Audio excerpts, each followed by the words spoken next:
Hello and welcome to the channel. If you haven't done so already, make sure to like and subscribe.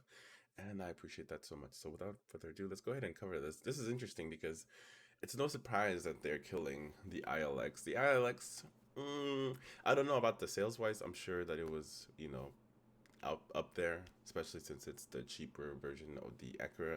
When I think of the ILX, I always think it's like the Honda Civic version of Acura brand, which is a little bit more premium, a little bit more, you get a little bit more everything. But the only thing that you can't get from the Acura ILX is more power.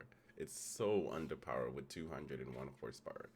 So, in this article we're going to cover is apparently Honda is actually killing off the ILX and replacing it with the Integra, which makes sense because you don't want two of those vehicles competing against each other, even though the ILX is in completely different category.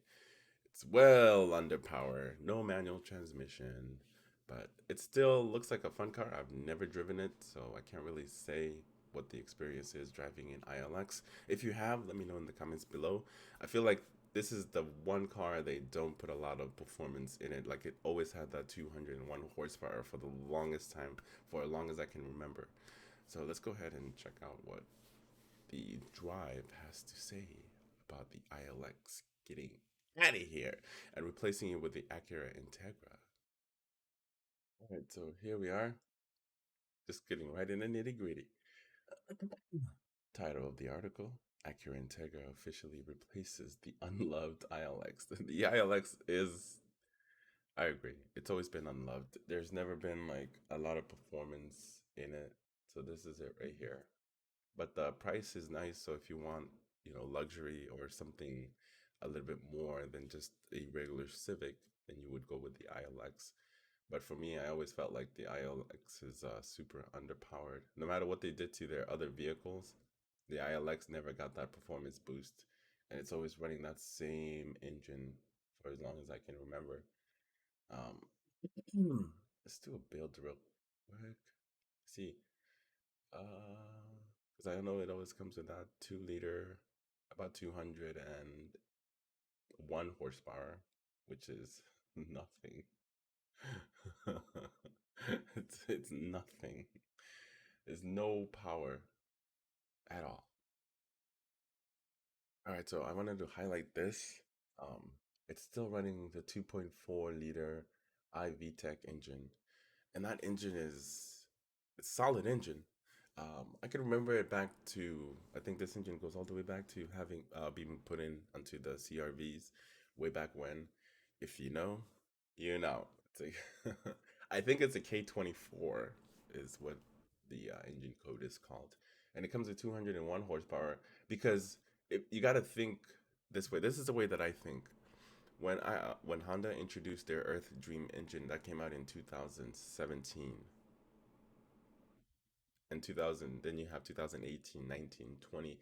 They never incorporated that engine into the ILX until they, you know, came back with the Integra, with the Acura Integra, or came out with the Acura Integra, or introduced the Acura Integra with the new engine, the 1.5 and the 2.4 is out of here. But if you want, I mean, this engine is very model. Like you can model the shit out of it. There's plenty of parts that you can find out there if you're interested. But it comes with the 8-speed dual clutch and no manual transmission. Here I am trying to sell you an ILX before it's out of style.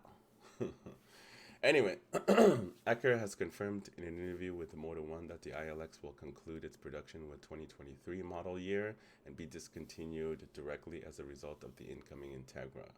Functionally, for buyers, this means that the newest offering at the bottom of the Acura line will be vastly fresher.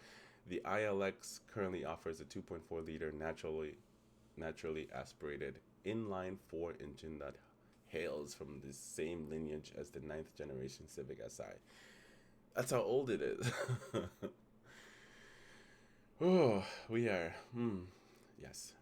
Which itself was a larger displacement version of the 2.0 liter K20 series that was initially introduced in 2001 Honda Civic Si. Additionally, the current ILX power plant exclusively comes paired with a 8-speed dual clutch transmission. The Integra in comparison will share the 1.5 Turbo 4 with the newest 11th generation Civic and is confirmed to offer a manual transmission. While no one has to chance to drive the new Integra, our own Christian Lee had the chance to test the new Civic Si with the same drivetrain and reviewed it highly. So it's reasonable to expect the Integra will deliver on a fun experience where the ILX did not. Facts. The ILX is vastly underpowered and it's just it's just old technology. I think they could have done way more with it than what they did. They just kind of like left that car there just so you have an option to buy a cheaper Acura if you're interested in something like that.